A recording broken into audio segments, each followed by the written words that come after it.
Unveiling the crown, how hair equity transforms schools and society. Have you ever stopped to consider how a simple strand of hair could shape a child's future?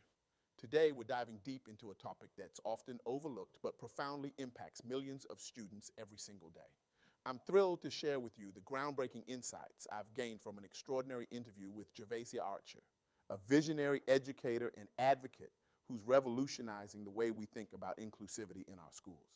Gervasia Archer isn't just an educator, she's a change maker, a beacon of hope for countless students who felt marginalized because of their hair. Her work is nothing short of transformative, challenging long-held assumptions and reshaping the very fabric of our educational system. Through her tireless efforts, Gervasia is not only changing schools, she's changing lives and paving the way for a more inclusive, empathetic society. When I first sat down with Gervasia, I thought I understood diversity and inclusion. I was wrong. She opened my eyes to a world I'd never fully seen before. A world where something as seemingly simple as hair can be a source of immense pride or devastating shame. A world where the texture, style, or length of one's hair can determine whether a child feels they belong or believes they're an outsider in their own school. Imagine for a moment being that child. You wake up every morning excited to learn, eager to see your friends. But as you look in the mirror, a knot forms in your stomach. Will today be the day someone touches your hair without permission? Will you hear those whispered comments, see those sidelong glances? Will a teacher ask you to tame your hair to fit in with school policy? This isn't just imagination, it's reality for far too many of our children. The statistics Gervasia shared are staggering, and they should shake us to our core. Over 50% of girls experience hair teasing in school. Let that sink in. Half of our young girls, in a place that should be safe and nurturing, are facing ridicule and shame. And it gets worse. 45% of black girls experience hair discrimination. These aren't just numbers on a page, they represent real children, real pain, real barriers to learning and growth. But here's the thing, this isn't just about hair. It's about identity. It's about culture. It's about the fundamental right of every child to feel valued, respected, and empowered to be their authentic self. When we allow hair bullying and discrimination to persist in our schools, we're sending a message to these students that they don't belong, that there's something inherently wrong with who they are.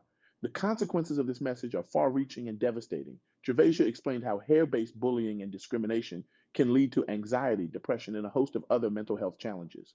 Students who face this kind of treatment often struggle to focus on their studies, participate in class, or engage fully in school activities. They're carrying an invisible weight that affects every aspect of their educational experience. Think about that for a moment. How can we expect our children to thrive academically when they're constantly worried about being ridiculed or punished for their appearance? How can we foster creativity and self expression when we're sending the message that certain forms of self expression are unacceptable? Now, you might be thinking, surely this can't be happening in my school. But the truth is, it's happening in schools across the country, regardless of location, demographics, or socioeconomic status. It's a pervasive issue that cuts across all lines, affecting students from all backgrounds. In 2019, recognizing the severity of this problem, Congress passed the Creating a Respectful and Open World for Natural Hair (CROWN) Act. This was a significant step forward in combating hair based discrimination. But here's the challenge, many school administrations are unsure how to implement this act effectively. They want to create more inclusive environments, but they lack the tools and knowledge to do so. This is where Gervasia's work becomes not just important, but absolutely crucial. She's developed the Love Your Crown, Grow Their Crown, Respect Their Crown hair equity curriculum. This isn't just another diversity training program, it's a comprehensive, results based approach to fostering hair equity, cultural pride, and self esteem in school communities. What makes this curriculum so powerful is its multifaceted approach. It doesn't just focus on students, it provides tailored solutions for leadership teams, educators, and families. It's about creating a holistic culture of respect and inclusion that permeates every aspect of school life. Let me share with you some real world examples of how addressing hair equity can transform a school community. Take Tower Hill School in Delaware. After parents reported incidents of students impulsively touching other children's hair, the school didn't just brush it off as kids being kids, they took action. They incorporated a lesson about hair into their lower school inclusivity curriculum. Now, you might think, a lesson about hair, how much impact could that really have? But the results were remarkable. By using an anti-bias literature-based program and developing a lesson about the science of hair, they created a safe space for students to discuss diversity. This proactive approach built a common foundation for dialogue and made a significant impact on promoting diversity and inclusion throughout the school. Imagine the ripple effect of this. Students who once felt uncomfortable or ashamed of their hair now felt seen and valued. Those who might have unknowingly hurt their classmates now had the knowledge and empathy to be more respectful. It's not just about preventing negative behaviors, it's about fostering positive ones. Then there's Jewel Recorder Academy in Birmingham.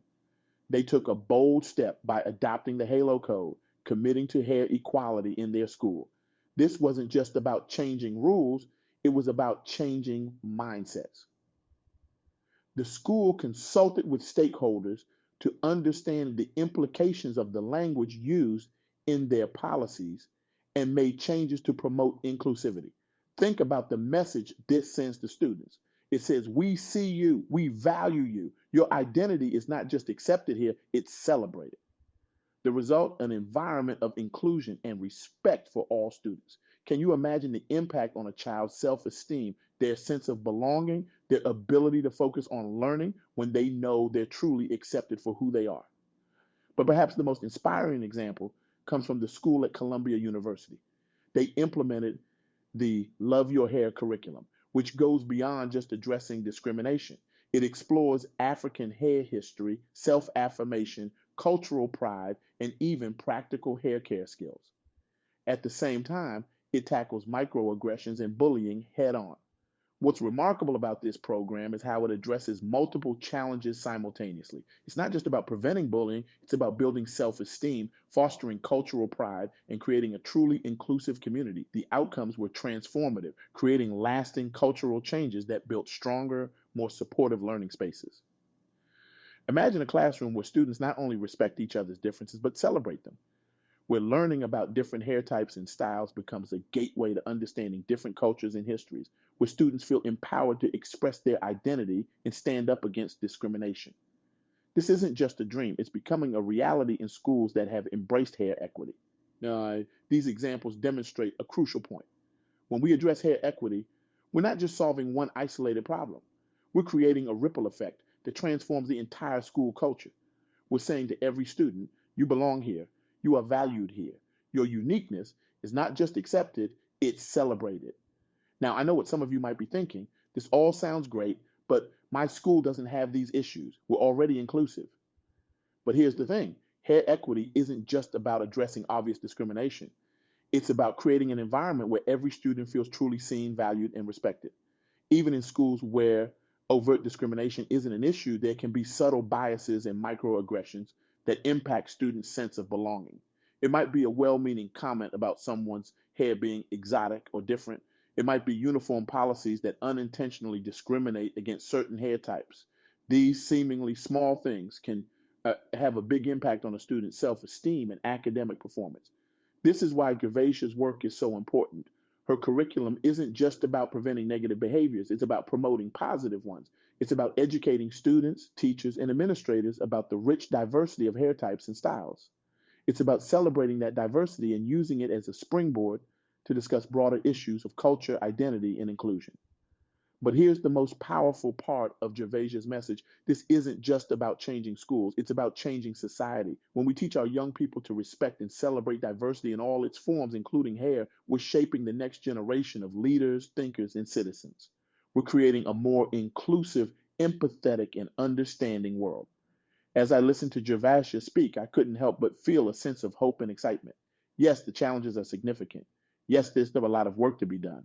But the solutions are within our reach. We have the tools, the knowledge, and the passion to create real lasting change. So, what can we do? How can we take Gervasia's insights and turn them into action? Here are a few key takeaways. First, we need to acknowledge that hair equity matters. It's not a trivial issue, it's a crucial component of creating truly inclusive learning environments. We need to start conversations in our schools and communities about hair-based bullying and discrimination. Second, we need to educate ourselves and others, learn about different hair types and styles, understand the cultural significance of various hairstyles, be aware of the language we use when talking about hair. Third, we need to take proactive measures. This might mean revising school policies to ensure they're inclusive of all hair types. It might mean implementing educational programs like Gervasia's curriculum. It might mean creating spaces for open, honest dialogue about these issues. Fourth, we need to celebrate diversity. Don't just tolerate different hair types and styles, celebrate them. Use them as an opportunity to learn about different cultures and experiences. Finally, and perhaps most importantly, we need to listen.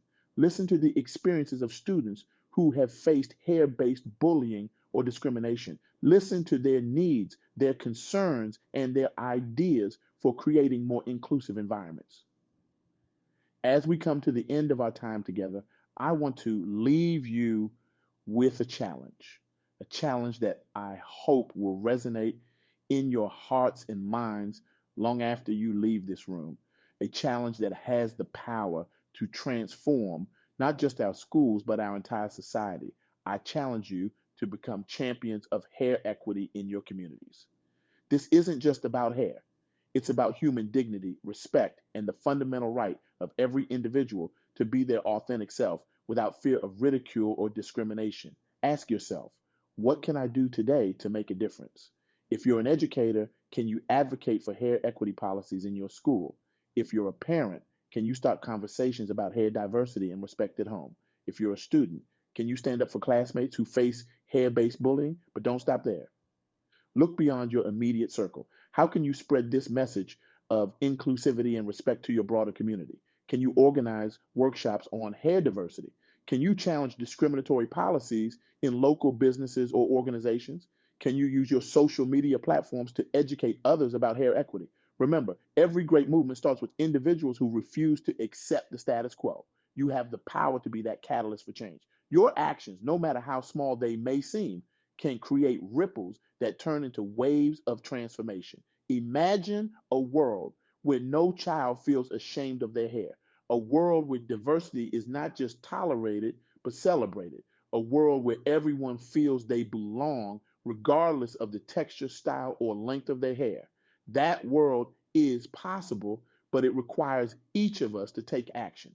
So I ask you, will you join this movement? Will you be a voice for those who have been silenced? Will you stand up for hair equity and by extension for human dignity and respect? The journey towards true inclusivity may be long, but it begins with a single step. Take that step today. Educate yourself. Speak up. Take action. Be the change you want to see in the world. Remember the words of anthropologist Margaret Mead. Never doubt that a small group of thoughtful, committed citizens can change the world. Indeed, it's the only thing that ever has. You are those thoughtful, committed citizens. You have the power to change the world, one strand at a time. Let's leave this room today, not just inspired, but determined. Determined to create a world where every crown, every beautiful, unique head of hair is loved, grown, and respected. A world where hair equity is not just a goal, but a reality. The power is in your hands. The time for change is now. Will you answer the call? Thank you